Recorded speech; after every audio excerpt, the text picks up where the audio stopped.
Hello guys and welcome to a brand new video. Today I'm here with Sousou no Frieren episode number 26 reaction.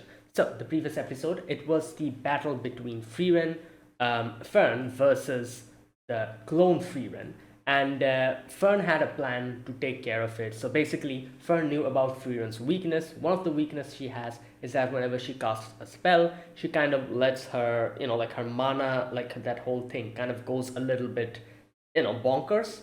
And I don't know how to explain it. Basically, she kind of lowers her guard whenever she uses her spells, and that is the time to strike. So basically, the plan was to lure the clone Frieren into attacking one of them, which will be Frieren, while Fern from the other side will attack it during that time.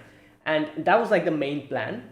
However, throughout the whole episode, we got to see few flashbacks here and there, flashbacks about um, Zerie, yeah, that's her name, Zerie, and how Zerie told Frieren once that the time that is coming now in the future, humans will be able to surpass us, people like us, and with advancement of magic and stuff, we might be surpassed. So we have to be very careful about it. However, Frieren was like, "Oh, that's really exciting! I can't wait to see that. I can't wait to see more people, meet people like that," which kind of shows Zerie and Frieren's like conflicting way of looking at the world, as to how one person is very excited about this prospect while another person is concerned. And she did say one thing to her, that it will be a human mage that will kill you or defeat you. And yeah, that's what we saw. Even though it wasn't Frieren directly, it was Fern who defeated Frieren's clone.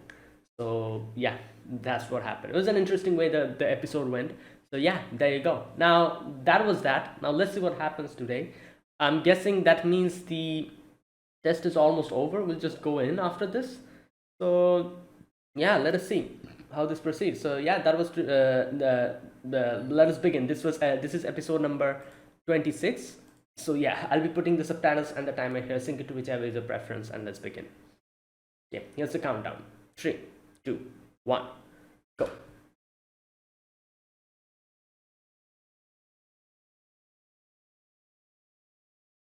Hmm.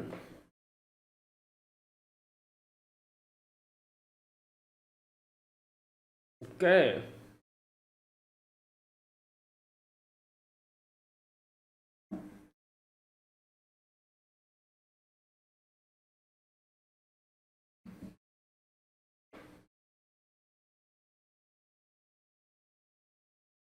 Hmm.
Hmm. The height of magic.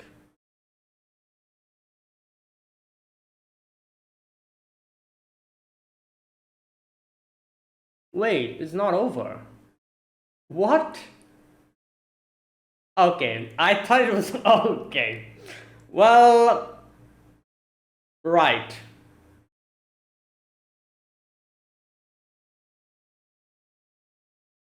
I don't know why I just assumed that that was it.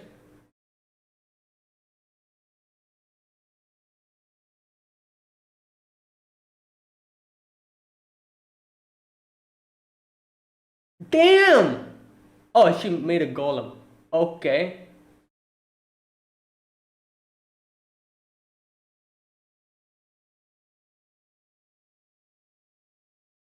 Okay, this is crazy. What?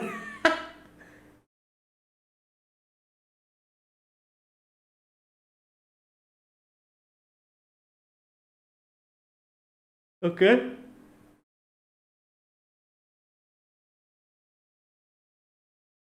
Yeah.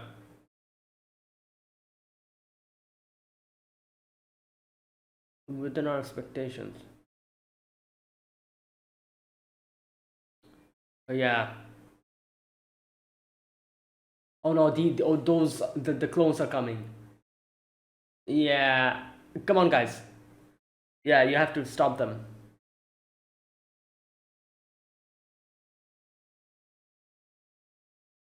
Here we go.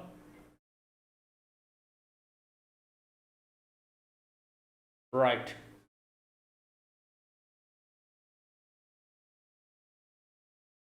Hmm.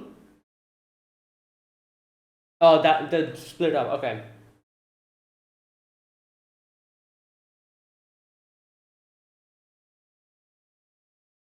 Hmm. True.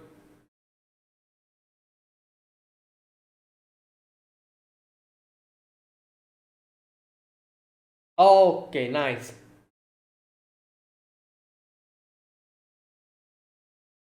Yeah.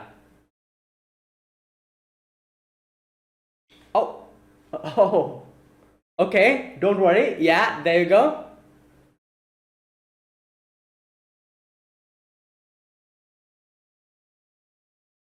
Yup.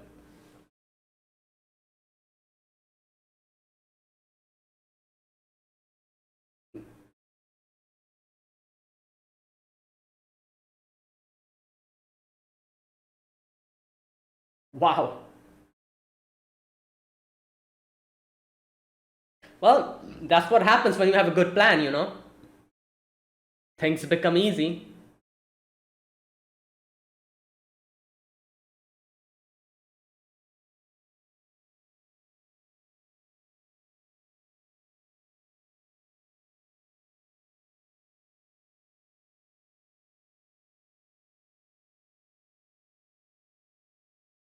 Concern.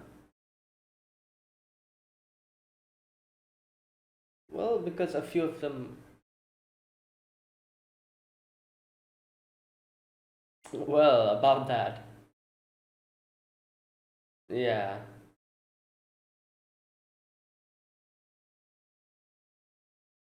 Insert attack.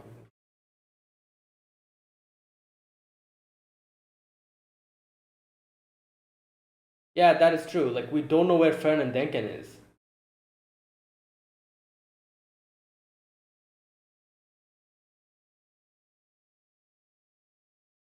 Well, that's why she's here, I'm guessing, to make it more difficult.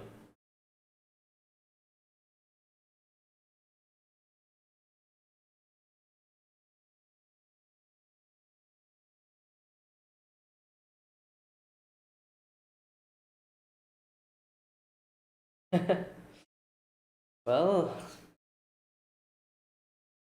hmm. Right. That's good. We took care of two of them at least.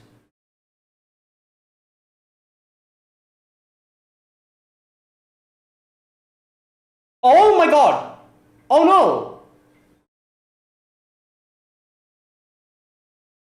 Oh no! Wait! Oh my god, this is Zenze's clone. Oh, she's here. Break the golem bottle.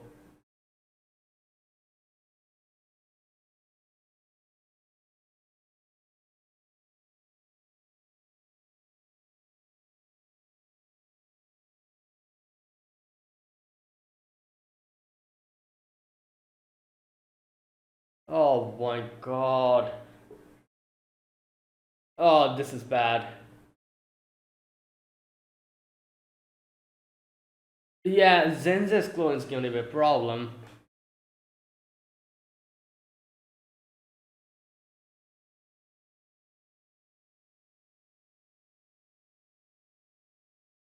Oh, this door here. Can you help, please?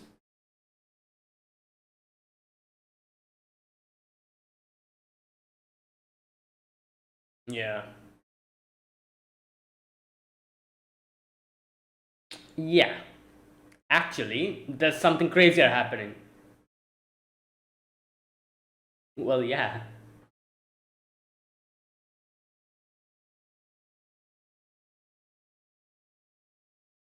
Yeah.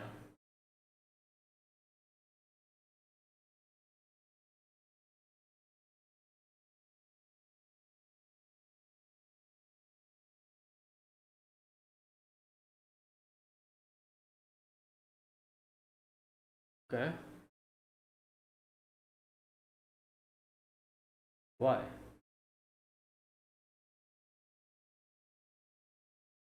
What? Oh, damn. Wow, that's an interesting. Well, it's hair. Oh,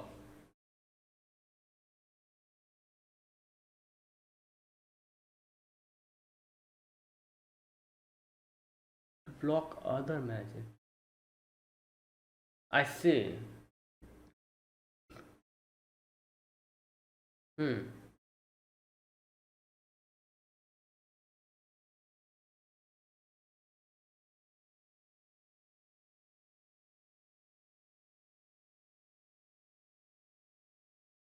Okay.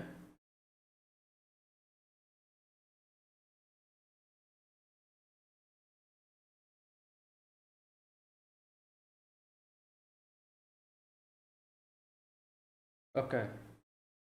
I see. Yeah, that makes sense.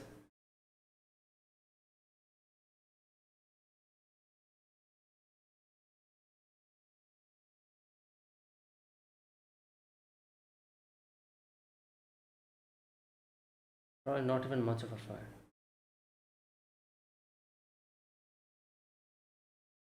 2 years ago. Yeah, she did kill one of the teachers, as far as I can remember.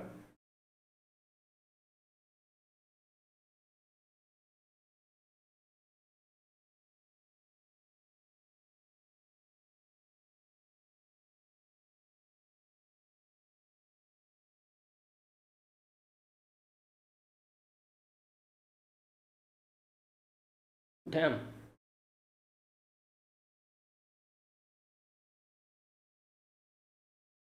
I see.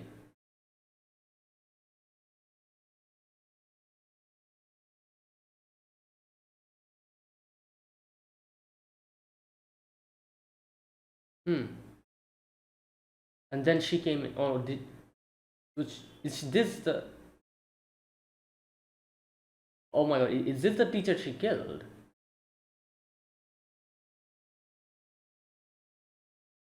Oh my god!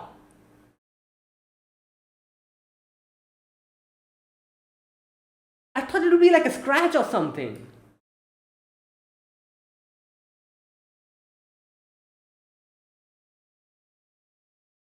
Okay, that is crazy. Wait, one thing. I'll talk about this later.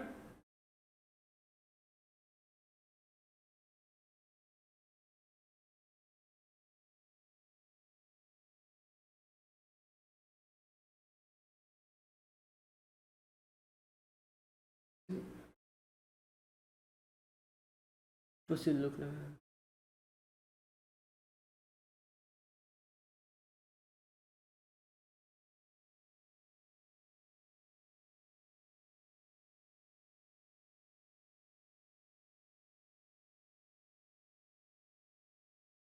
Oh, so she has a great understanding of how this works, how a blade works.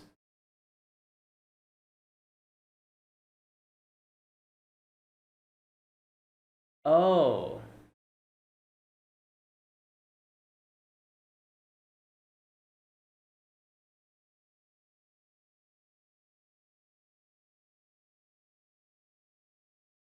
yeah, she said visual. Like, that's what I'm saying. She understands how to do it. So in her head, she's seen it so much that she's seen a cloth being cut so much, she visualizes it like that. Hmm. Yeah, but she doesn't visualize it like that. For her, it is something that can be cut.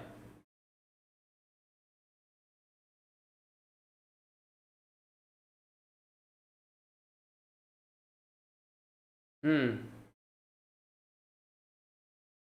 Yeah, that thought in itself makes other people not able to visualize it. Yeah, but she is different.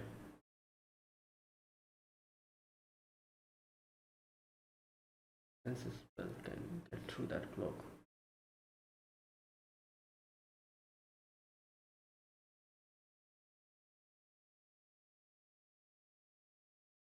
Hmm.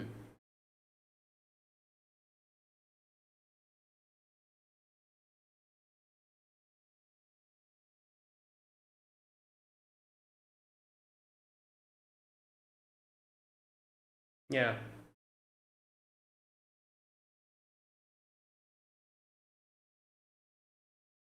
Realm of genius.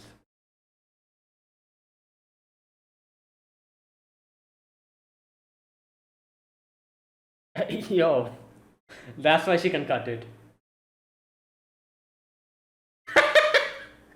And that's why she can cut it. Yeah. Oh lord.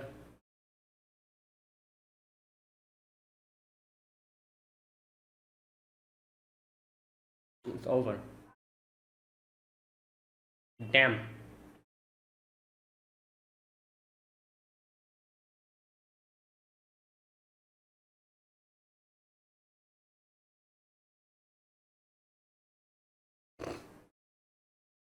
Yeah, she's like, in no way can I visualize. Oh, oh my god, that is crazy.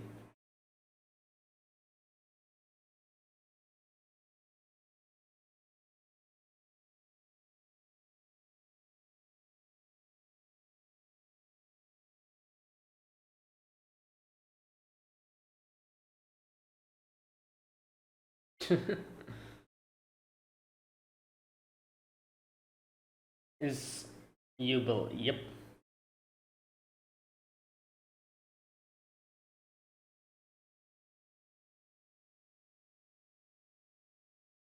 Rock, paper, scissors. Which is true, I can see that, exactly.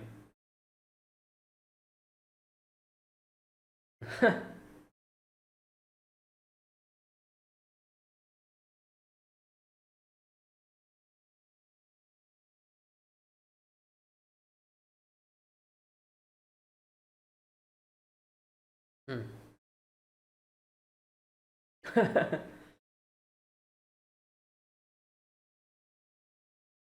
Yeah, Fern and Denken. Oh, she's figured it out. Hmm.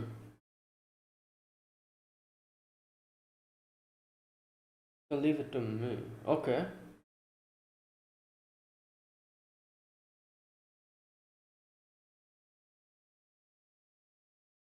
Hmm.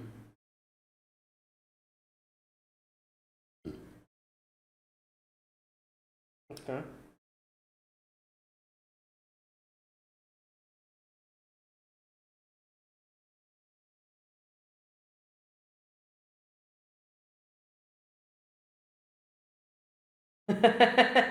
Okay, that's smart.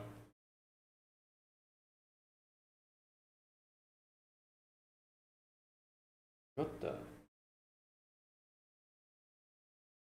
What's happening? Oh no. Wait, didn't they? Yeah, I was like, didn't they take care of it? What's happening? What the hell? Okay, this is actually ridiculous. What type of test is this?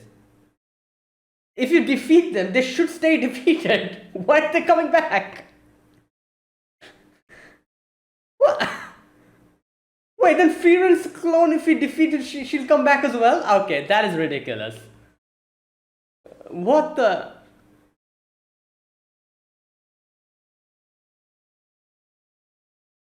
Oh my god. Oh, a friend. She saw that.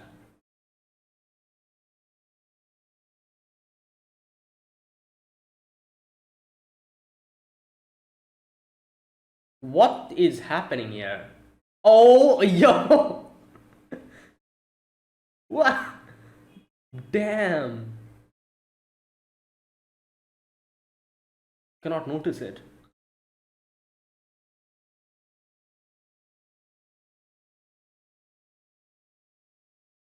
Okay.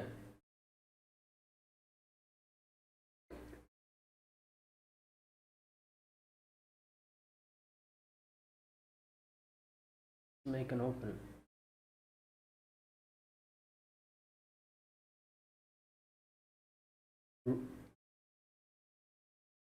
Okay.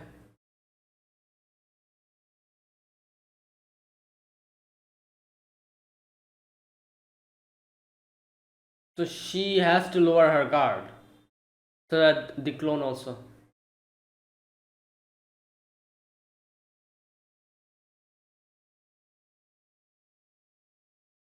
I have always. Oh wow. That means the clone also does that. Okay. Yeah.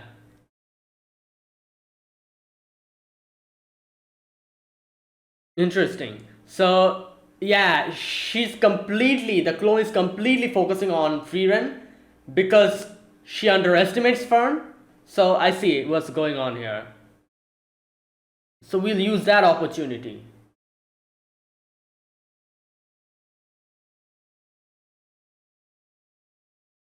Oh, she's lowered her guard. Okay.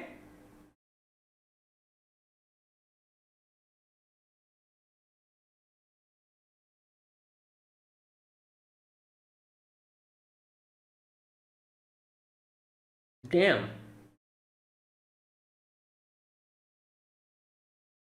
Oh, both her hands are gone.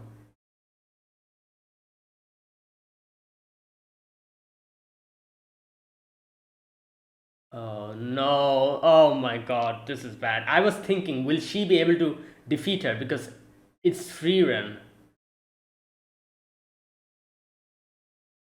Yeah, how did she do that? I don't recognize this attack as a magic. What's she doing? Using gravity or something? Height of magic.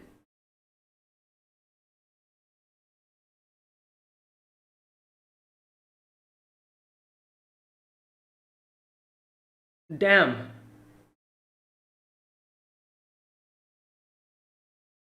Oh, so the defeat. Okay, quickly go in. Defeat 80 years. I'm guessing she used it back when she fought the Demon King. That's why she said 80 years. Okay, I hope they quickly go in and defeat this thing. Otherwise, all the other clones will come back again. If Frieren's clones comes back, it'll be bad. Quick! Okay, nice.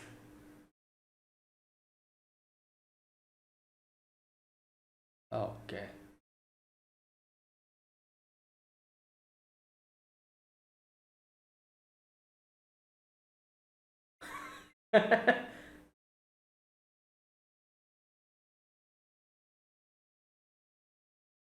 Okay, thank God.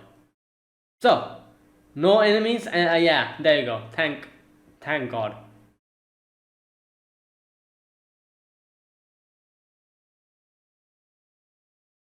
Yes,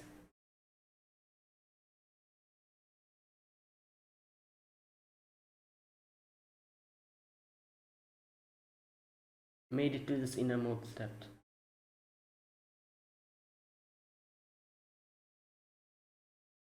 Biggest one. Oh yeah, wait. Okay, right. Great. This mimic is here as well.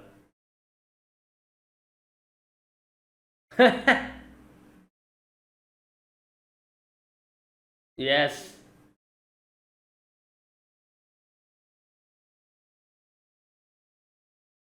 The golem is healing them.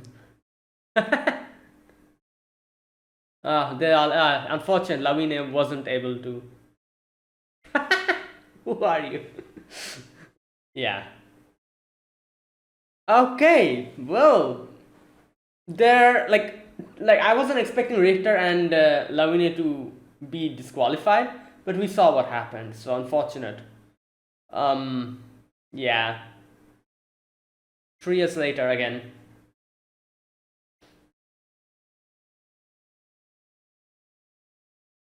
Mm.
And that was today's episode. Wow. Okay, that was a great episode. We were able to defeat the clone, Frieren's clone, and finally we were able to defeat that thing as well. What was his name? Spiegel or something like that. And yeah, it worked out. Unfortunately, Richter and Lawine got caught off guard, and they were defeated. Unfortunately, yeah. So yeah, like again, 3 years later, I guess. Either way, I do wonder what the final test will be. I'm sure we'll. I do wonder. Like, I doubt we're going to see that in this season. Like, what is this? Episode 26. Two more episodes left after this. So I doubt we'll be seeing that. I think the anime will be ending like in a weird kind of cliffhanger type situation. Like next episode will probably be like a little break episode, and then the final episode will probably be like they'll announce what test it will be, and that's where it's going to end. And then we'll have to wait for the next season or something.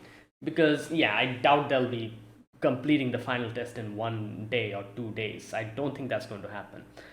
Because this show like like takes like it's time to like fleshing out the different stuff, so I doubt they're going to do that. But either way, yeah, this was a good like a good conclusion to it. Yeah, and we saw like what Frieren or what Frieren's clone was able to do by the end. We still don't know what that is. Like that looked like some kind of like a maybe like a gravity magic or like some kind of a telekinesis or something. I'm not really sure what it is because she didn't use like her arms were both like like broken, the clone, and it literally glared at Fern, and Fern just got just swept away. So like maybe it's like some kind of telekinesis or something. But she said like the pinnacle of magic. So I don't think telekinesis can be called the pinnacle of magic, or can it? I'm not really sure. So I'm not 100% sure, but it seemed like something similar to telekinesis, but I'm sure it's something different since they called it like the height of magic, the pinnacle of magic. So, like let's wait and see if they explain what it was in the next episode. But yeah, and today's episode, another really interesting thing happened is we got to see Verbal. No, sorry, not Verbal, sorry, Ubel. I always mix those two names up. We got to see Ubel fight like in a like like the way she did, and we saw here like one thing that they said, which I feel like that explains everything about the whole power scaling in this show. Like as who was it that said that Methode, wasn't it, that like magic is like rock paper scissor. I feel like that perfectly like explains the power scaling in this show. Some people might be strong against some people, while some people who are not strong against that person might be strong against someone else. That kind of thing.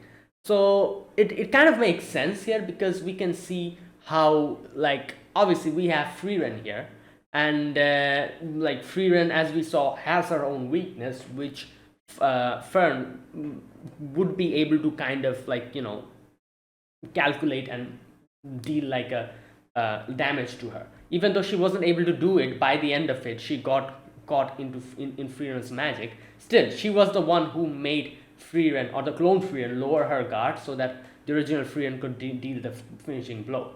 And not only that, one of the biggest examples is definitely Yubel. The way Yubel works here, she wasn't able to fight and defeat Verbal. However, someone like Zenze, she was easily able to defeat. So this really, like, this literally, like, screams rock paper scissors. Like, one person who has a better understanding of one thing will be obviously advantageous against that, but someone else who is stronger than that person might be weak against that. It depends on how you, like, how you have learned magic, how you experienced it, and how you are accustomed to it. For Yubel, as we saw here, as she said, I always sat down with my sister and saw my sister cutting cloth. And she's like, you see how you cut cloth? You just put the scissor here and just do this. And there's like a little noise that comes out when you do that. I love that noise. So she probably, like, sat down every day listening to that noise, looking at her sister cutting cloth. So for her, scissor automatically means that if there's cloth or something like that, she knows that it can be cut.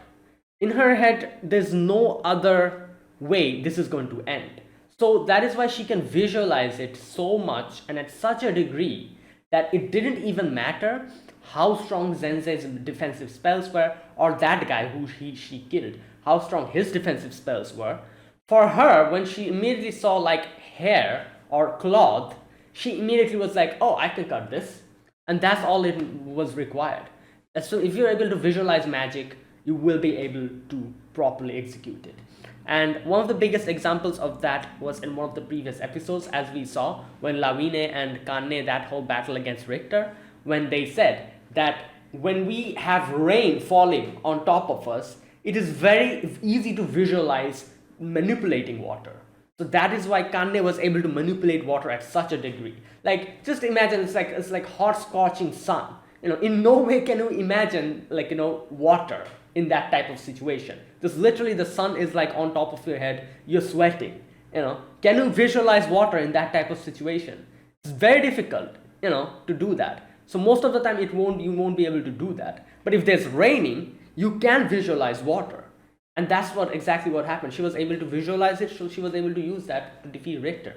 Similar situation here as well. For Yubel, something that like this is very easy to visualize, unlike other people who would not be able to visualize, because every other person, as we saw, as soon as they realized that, oh, this armor, or the cloak that guy was wearing is made with a lot of, like, defensive spells, as soon as they would hear that, they would immediately, it'll block off their mental visualization process. In no way will they be able to visualize harming that person. So that's it. It's over for them. Unlike Yubel, who, for her, cutting cloth and cutting hair is it's as easy as breathing. So for her, she saw that and she was like, oh, I can cut it. And that was it. She was able to visualize it. So she was able to do this. I cannot remember. There was another show exactly like Frieren, where one of the biggest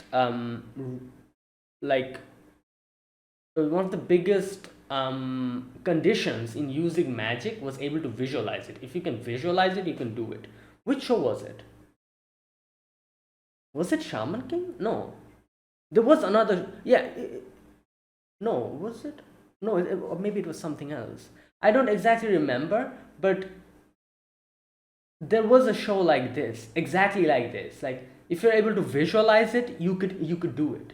And if you're not able to visualize it, you won't be able to do it. So, like, that is why it's so weird. It's coming to my, it's coming to me, but I cannot put my finger on it. There's exactly another show like this, and in that show, this was actually very much focused on like the power of visualization. If you can visualize it, you can literally defeat anyone. That kind of thing, and it's very interesting. This whole concept of visualization is very interesting because like we kind of understand that even though you might think that, oh, it's just very easy, all you have to do is visualize. You might think of it like that, but it's not that easy, because people have like when you see something, you immediately have some preconceived notions that will automatically block off a lot of the path that would have been open if you didn't have that. Like I said, like in a hot in the hot sun, immediately the fact that it's hot and you're literally sweating will automatically make you think in a way where you won't be able to think that there's water, or you cannot visualize water in any way. Like different things will make you kind of take your thought process in such a direction that a few of the other possibilities will immediately get closed off. Like theoretically you might think that it's easy to if it's just visualizing, then it's quite easy. You might think of it like that, but it's actually not that easy. It's quite difficult, because that's literally what it is. So you need to be kind of like sick in the head, as they said, like Yubel is kind of broken in the head, so you need to be a little bit sick in the head and kind of broken to visualize crazy stuff that normal people do not visualize. And if you're able to do that, you can become one of the greatest mages. And that is literally what magic is, power of visualization. Obviously mana and all that stuff definitely matters, but this is also something that matters. Now, that was very interesting, and we saw how Yubel was literally able to do that. Another thing I wanted to talk about here is that, as we saw, like that little flashback that we saw where what's her name, Yubel cut off that guy in half, that thing. Now here's the thing, like obviously you can see how crazy she is in her head. She's kind of broken in different ways, up there. So that's why she didn't even think anything after she cut that person in half. So I can understand that, but there's one thing that I feel like it is a bit unfair. So hear me out. This whole magic, this whole test, this first class magic exam that is happening, there is a possibility of the students dying, isn't there? We literally saw in the first test a lot of students died, and the teachers are like, oh, if you guys are not able to survive this, then you guys are not worthy enough to be the first classmates, and you guys know that there's a possibility you might die, still you're coming here, so it is your responsibility, that whole thing. So nobody can complain if they die. Well, obviously they cannot complain because they're dead, but still, you know what I'm trying to say, so yeah, that's the thing. So I find it kind of unfair that, even though, like I said, it's kind of sick in the head that the whole thing, like the whole Yubel, that whole part, that how she did it so nonchalantly, but I find it unfair that if a student somehow kills a teacher, why was she disqualified? Isn't that unfair? The teacher said that, oh, like if you guys die, then it's on you. You guys came here. I could say the same thing to you guys, like the teachers as well. Can I not? Like if you guys somehow die because of one of the students, why is the student getting disqualified? Like, why? Was there like a rule from the beginning that, oh, if you kill the teacher, you won't be able to pass? If there was a rule like that, then I guess it's fine because it was already stated. If there wasn't any type of rule stated like this, I find it unfair that Jubal got disqualified. Like I said, it's like, and I'm not talking about in a moral standpoint. I'm not taking this in a moral standpoint way. I'm not talking about morality, whether it was correct or incorrect, all that stuff I'm not talking. I'm purely talking about how this exam system is. Students can die and it's fine. If one teacher's died, then you disqualify that student that died. Why? What is this? Shouldn't it be fair in both ends? You should guarantee that students, all of them will survive. Then only you can like do something like this, like disqualify a student if they kill a teacher. If you say that, oh, students might die, no problem, it's fine, here as well, why are you disqualifying Yubo? That's what I'm trying to say. Maybe I'm missing something. So if you have something like to let me understand this, let me know, because I find this a little bit unfair, isn't it? Like I said, I'm not sure what the rules were. If there was a rule, if some type of a rule that, oh, you shouldn't harm the teachers or you shouldn't kill the teachers, I guess then that's fine. Under she went against that. That's why she got disqualified. I can understand that. But if there wasn't anything stated from the beginning, and they decided to disqualify her because she killed the teacher, even though nothing like that was stated, I feel like this is unfair, But I don't know. I don't even know. And I just thought about this. I was like the teachers are fine with the students dying, and as soon as one teacher dies, they just disqualify her. Like, what is this? Come on. If that's the direction you want to go, then in this situation as well, shouldn't you let because here's the thing. They told the students to attack him, didn't they? And they were confident that nothing is going to happen to the teacher. And then when the teacher died, they disqualified her. So I don't know. So let me know. Maybe I'm missing something here, or But yeah, again, like I said, I'm not talking about morality here. Obviously, what she did was definitely messed up.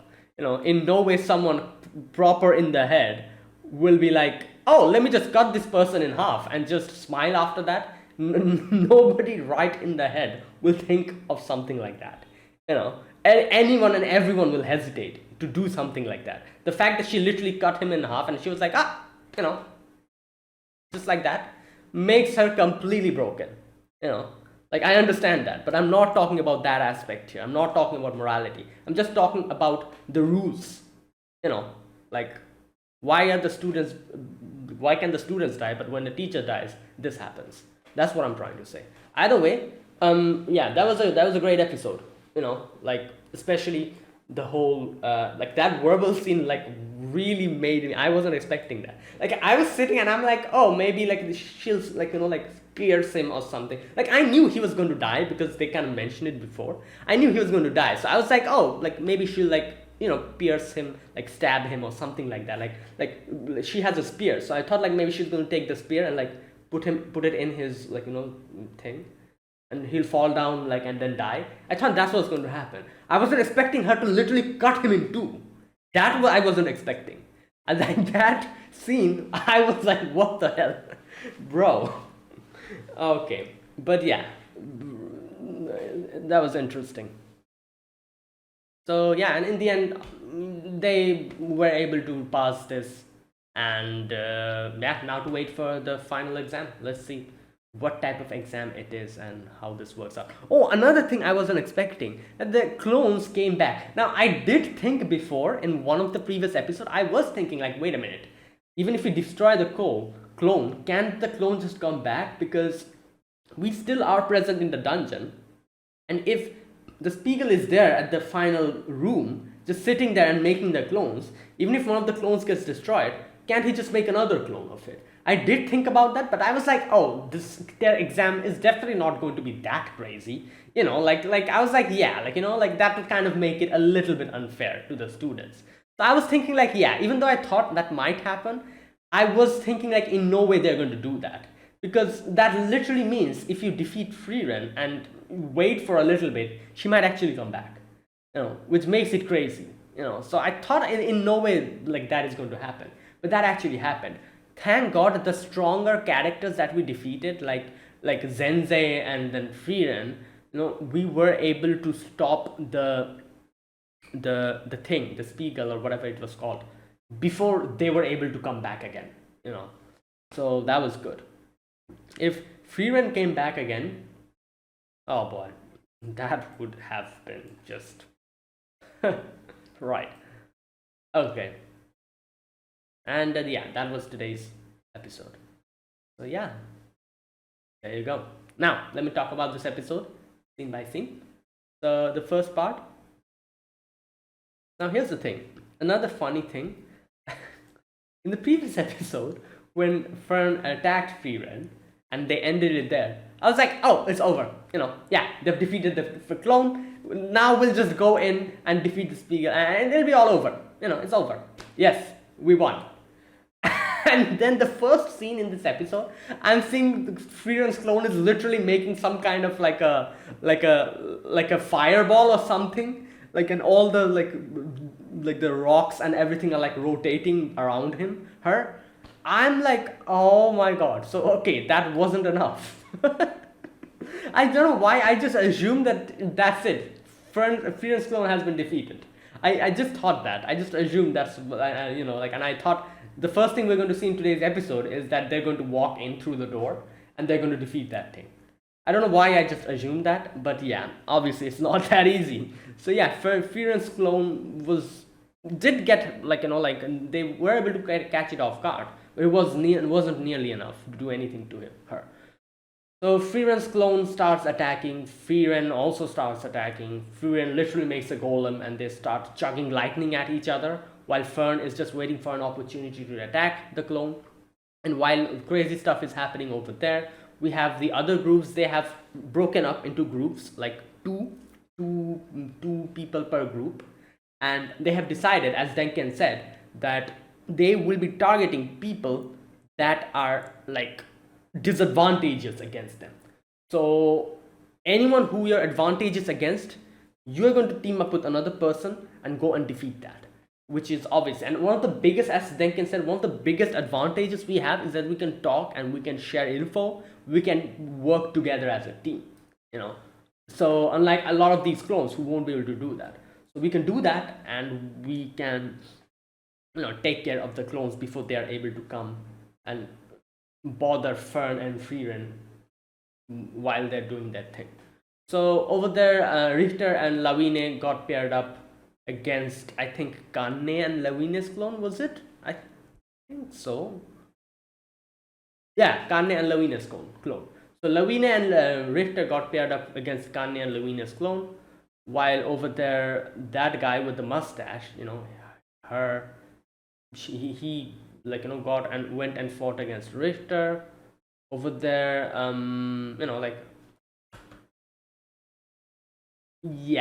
what's her name? Laufen. Yeah, Laufen was fighting against Methodist clone. Right. So stuff like this is going on. Okay, now we get to see, while they were planning, Methodist said one thing, is that there's one thing that I'm kind of thinking about, and this might be a problem. That is, three clones will be problems here. Obviously, Frieren's clone is there in front of us. That is the biggest problem. But other than the Frieren's clone, there's three other big problems: Zenze's clone, Denken's clone, and Fern's clone. These three. We don't know where they are. We did fight Zenze's clone, like that guy, and Edel and all of them did fight her. But the others, she has no clue. But she's like, we have to reduce the clones before they group up together and attack us.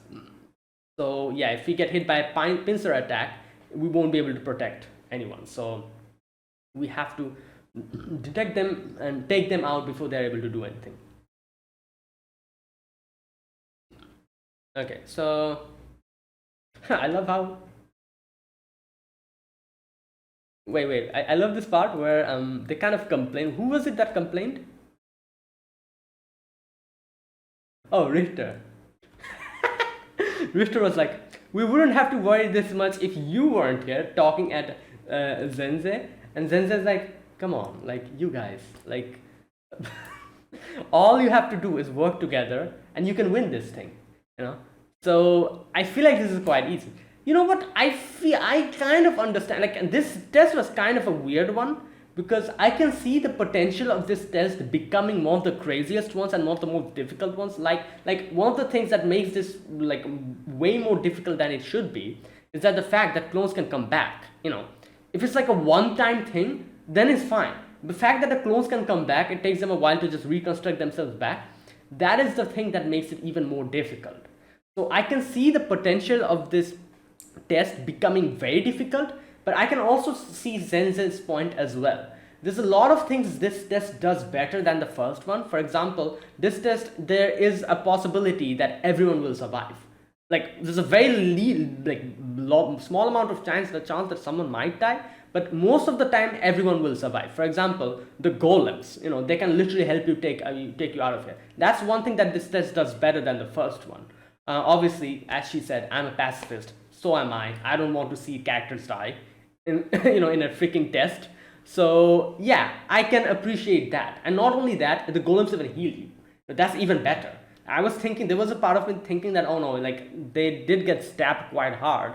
So while the golem is taking them out, couldn't they just die from blood loss? But the golems literally heal you while running. So that's even better. So that is one thing that I feel like, at least in my opinion, this test does better. That's the survivability. Another thing is that this test gives us a chance to cooperate with each other, and there's no penalty against it. You can literally cooperate with each other and fight the enemies, and that's what she says, that you guys, this test, all you have to do is just cooperate with each other. If you if you just watch each other's backs, you'll be able to win this. So yeah. And so it's true as well. Like this is one of the tests where if you set aside your differences and decide to work together, you could have easily went through a lot of these things. The first part, a lot of people just went alone, which made it so much more difficult for them because they weren't able to trust on the others, which I can't blame them. But still, as Duncan said at the beginning, we needed to work together, but nobody listened to him. So yeah, so that's also another thing that this test does well. Like if you cooperate, you will be a lot better off. And yeah, and I feel like, yeah, it is a bit crazy that Zenze herself comes in, and I'm pretty sure she does that deliberately so that her clone pops up and makes it difficult for the characters. But as she said, this is a first class exam. There must be some kind of an unreasonable situation you have to go through. This is literally the elitist of elite exams that you're giving. You cannot expect a smooth sailing in this. So in my opinion, I feel like this test is way better than the first one. The first one was definitely unique, but the fact that this test does a few things so much better than the first one, and again, as she said, that I'm a pacifist, and I also like the fact that the survivability odds of this test is way higher than the first one. All together, I also agree with Sensei. Like this test has a potential of becoming extremely difficult, but at the same time, if you play your cards right, you might be able to just win this in a very easy and efficient way.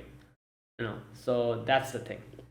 Either way, so that's that, and we get to see Richter and Lawine take care of those two, but then immediately Zenze's clones comes in and just pierces them from the back, and it's over. They break their golem and they rush off. Denken comes in, but he's like, oh, it's too late. And Zenze's clone's just standing there with the hair all, and at that time, thankfully, Yubel and Lant comes in, and Yubel is like, oh, what are you doing? So, at first she's like, is it really necessary to defeat Zenze's clone?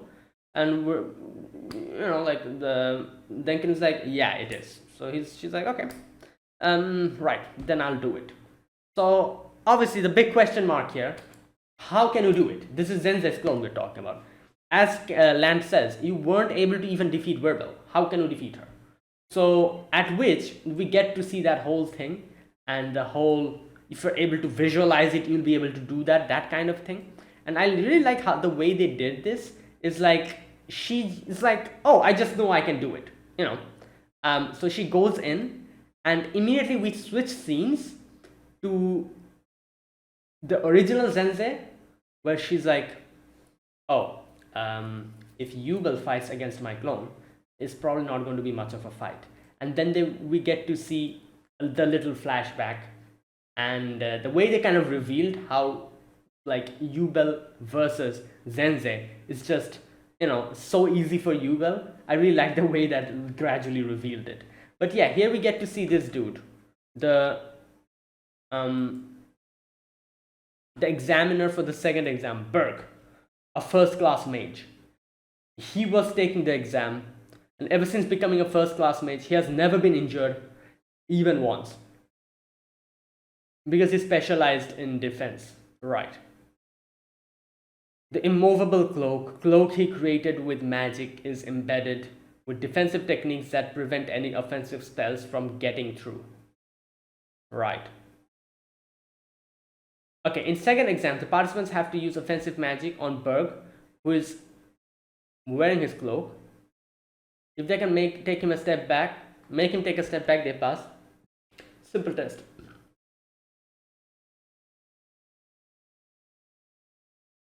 Oh, it says here. Oh, okay. Wait. Oh, you know what? Scratch that. The first part that I talked about. Yeah, so there you go. They have a rule. I didn't read this part. Now that I'm going through this part again, they did mention it encourages not to kill. It encourages the participant to at least control their offensive magic.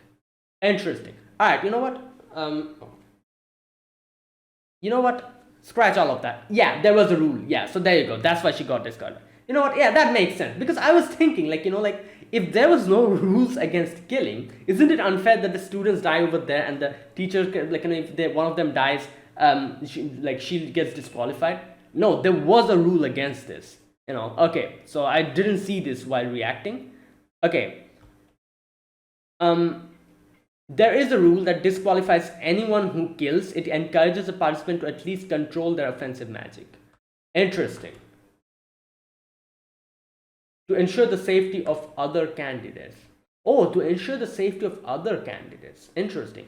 So for them, they were like, in no way they can break the thing. So to ensure the safety of other candidates, they made these rules so that they don't go full out and end up hurting other candidates. Like as we saw here, when this dude was fighting, one of the lightning sparks bounces back and gets hit into a pillar. If there was a student there, and if that was a very strong attack, that student would have gotten fried. So for stuff like that, they tell them to control their magic. And the fact that someone can even defeat or kill Berg was something that nobody thought about. So they were actually thinking about the other examinees. That's what they're thinking about. So the fact that Jubel came and literally cut him in half was something crazy. Nobody expected it. And that makes sense. So okay, there you go. So yeah, there was a rule against it. Right. Okay. There you go. Okay, so yeah, that was it. Okay, so yeah, you know what? If there was a rule against it, then yeah, obviously that is why she got disqualified. It would have been a bit unfair if there wasn't any rules against it and she got disqualified, obviously, but there was a rule, so there you go. Right, and I'm pretty sure the rules were set for crazy situations like this. Who knows, someone might be able to, I'm pretty sure someone might have thought that, oh, some student might actually really injure Berg or something like that, some crazy student who's extremely strong. But I doubt anyone here, any examinees or any examiner, none of them thought that someone can just literally cut Berg in half. Nobody thought that. I doubt anyone thought about it like that. So the fact that Jubel comes in and she's like, oh, okay, right, cuts him in half. That was crazy. And there you go, that's why she got disqualified. So yeah. Okay, so when Zenze asks,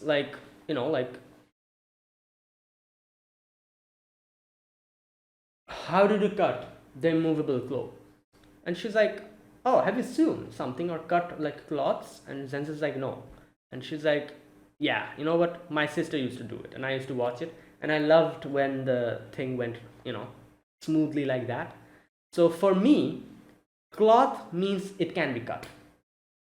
Something like cloth or something like hair, for me, I visualize it to be cut. Even it doesn't matter how many defensive spells there are, I can visualize it, And for her, here we go, fabric is something that can be cut, and so is hair. So, but and obviously Zenz is like, but the world of magic is not that easy. You cannot make something happen with magic unless you can visualize it perfectly. Right, just like how a small ant cannot imagine crushing a huge dragon with its foot. In no way can that happen. So it's crazy, so this literally makes us think that someone who's broken in the head and who can visualize stuff like this will probably be extremely versatile in magic. They might not be the strongest, but they might be the extremely versatile. They can literally do anything. um, that is crazy. um, which also means if you're more intelligent, obviously like in these type of situations when you use magic, it's going to help you in probably like theoretical studies and calculations and spells and all that stuff. It might help you if you're intelligent, but that also brings one disadvantage, that if you're too intelligent, you'll always try to think everything logically, which is going to defeat the whole purpose of magic and imagination, which is kind of interesting. Which it has like its both pros and cons of being too intelligent or too logical in magic. You like it, yeah. Even if you're intelligent, if your like thought process is flexible, I think you can do it. But your thought process needs to be flexible. But always, like if you're too logical, that will make your thought process inflexible. If you're too logical, so being too logical is a disadvantage in these type of things. Either way, Zense says like as long as humans cannot escape this, as long as they're intelligent beings, and yet she followed her feelings. So she's kind of like, even though she has intelligence, she knows that she cannot cut it. She managed to visualize slicing to the immovable cloak with her feelings. Yeah, and she's just like that. Okay, so then in the end, Zense's Yubel is like, oh damn, your hair is too long. Like isn't it difficult to take care of it? You can just cut it. The way she said that. Senses like, yeah, I exactly know that if she fights against my clone, she'll cut me in a matter of seconds. In no way my clone will be able to do anything against her. For someone like her, this is like, I'm like her natural, like I'm like like her natural, like the thing that she can go against. Like I might be strong against other people. Against her, I'm the weakest. Literally that. And immediately we see she actually did that. She defeated that clone.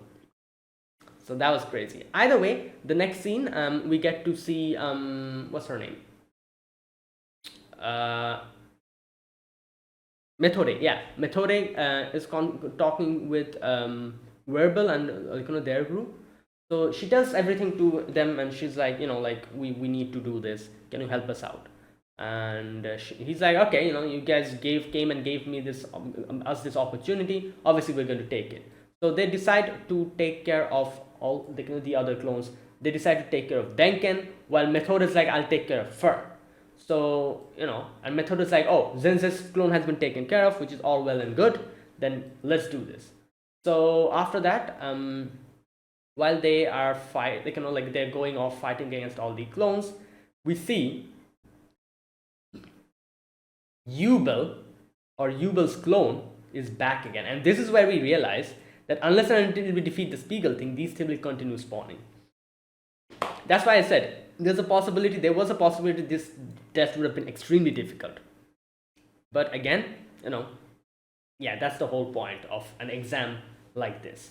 So, and after that we get to see all the others, Denken fighting against those three, or Denken's clone, sorry.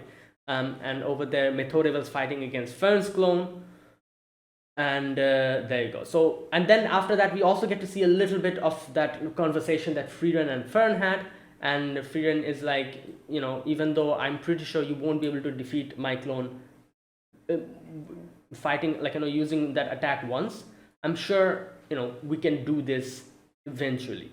No, what does she say? Wait a minute.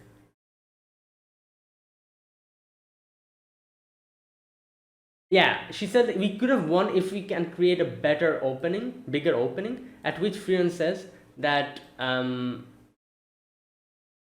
yeah, just an opening from lack of mana detection won't be enough to kill it, which makes sense. Obviously, this is Frieren's clone, and Frieren says like,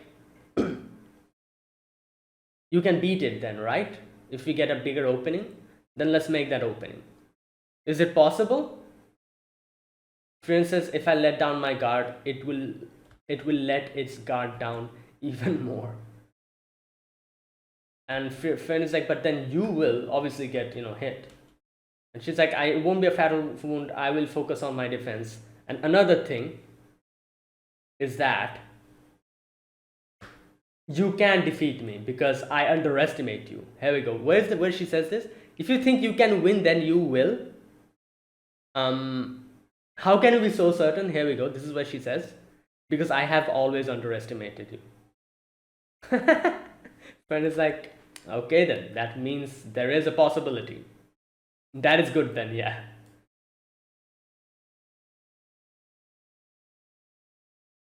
Right, so obviously you can see the clone fighting against Frieren, giving her all. So Frieren lowers her guard down, and as soon as Frieren lowers her guard down, the clone Frieren also lowers her guard, as she said. Taking that opportunity, Fern went and used her strong attack. Frieren's clone's hands get stripped off completely, and this is where things go a little bit crazy. Frieren's clone looks at Fern and okay, I'm trying to see what exactly happened here. She literally just, like I said, it's either like some kind of telekinesis or something similar to that. Goes and it crashes into the thing. And you can see she's stuck there. She doesn't fall down, which makes me think it's some kind of gravity magic or maybe telekinesis. It wasn't like a one-time thing. She's stuck there, as if something is like holding her over there, Even her broken cane is like just floating mid-air. So it's not like a one-time thing. It's not that someone hit her and she got flung. Someone hit her and someone's like kind of pushing her to the thing. That's why I'm saying telekinesis or gravity. It might be something else, but it's something similar to that. And you can see the crack is like increasing, so the pressure is still there. She's being held. I do not recognize this attack as a magic. Yeah. So this doesn't even take any mana. So she said, I don't sense any mana. I don't recognize this attack as magic. Which is where Fern says like, incredible, Miss Frieren. This is the height of magic. And she's like, this is so unlike you to get this. Yeah, like to just put your guard so much down. And yeah, this is another one of Frieren's weakness. As you can see, she's literally focusing so much on Fern that she doesn't even see the original Frieren come and just blast her. So yeah.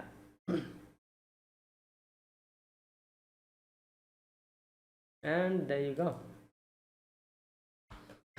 And Frieren says like, wow, it's been 80 years or so since I was cornered into showing that. By 8 years, I'm pretty sure that means she used it on the Demon Lord. Right. Now, either way, they go in and they destroy the Spiegel, and at the nick of time, the clones gets destroyed immediately. After that, we go in. Zenz is waiting, and Zenz is like, "Welcome, everyone. Like good job, you guys passed the test." So, where's Frieren? Obviously, she's inside a mimic. Right. So there you go. And with this, the second exam is over. We see. Those golems are like all of those people who have been disqualified. That guy's there, so he's alive, thank God. The guy who, like that guy, the one who was with Edel. So yeah, Edel's like, wow, this golems also heal you, that's nice. Right. And that is where it ended. Great episode, and yeah, that was an amazing end to the second test. So yeah, now next episode will probably be like a little break episode. Let's see. Either way, yeah. So thanks for watching, guys. This was my reaction to episode number 26 of Sousou no Frieren. If you guys enjoyed this video, be sure to press the like button, subscribe if you're new to the channel, or you haven't subscribed. Comment down below anything you want to say, anything you want to let me know. I'll check them out. That is it. Thank you for watching. I'll see you guys next week with another episode of Sousou no Frieren. Until then, goodbye and have a nice day.